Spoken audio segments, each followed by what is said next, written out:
आमच्या तालुक्याची ही पद्धत आहे, प्रथा आहे की येडोबाचा आशीर्वाद घेऊन सगळ्या शुभ कार्याला आम्ही सुरुवात करतो.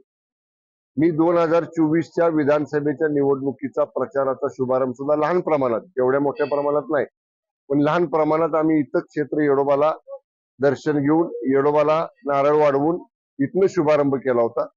त्याच पद्धतीनं आज फक्त उमेदवारांची इच्छा होती की आम्ही सगळेजण येतो आमचे कार्यकर्ते घेऊन, आणि म्हणून आज एवढ्या मोठ्या संख्येने सगळे कार्यकर्ते, उमेदवार अशा आणि पक्षाचे पदाधिकारी असा आम्ही या ठिकाणी प्रचाराचा शुभारंभ केलाय. तुम्ही जर पाहिलं, खूप प्रचंड उत्साह हा लोकांच्या मध्ये, मतदारसंघातल्या जनतेमध्ये आहे. त्याचं कारण गेली 15 वर्ष जे विकासाचं काम मी केलेलं आहे, त्या विकासाच्या कामाकडे प्रभावित होऊन मोठ्या संख्येनं लोकांनी यावेळी सत्ता आपल्या ताब्यात शिवसेनेच्या आणण्याचा निर्णय केलेला आहे.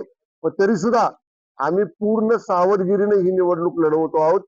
प्रत्येक उमेदवार आपापल्या विभागामध्ये, प्रत्येक उमेदवार आपापल्या गावामध्ये, आपल्या पंचायत समिती क्षेत्रामध्ये हाच प्रचार करेल. कोणी इकडचं तिकडे जाणार नाही आणि शिस्तबद्ध शिवसेनेच्या शिस्तीनं सर्व आमचा प्रचार होईल आणि बहुमताच्या कितीतरी जास्त संख्येनं आम्ही पंचायत समितीवरती शिवसेनेचा भगवा फडकवू.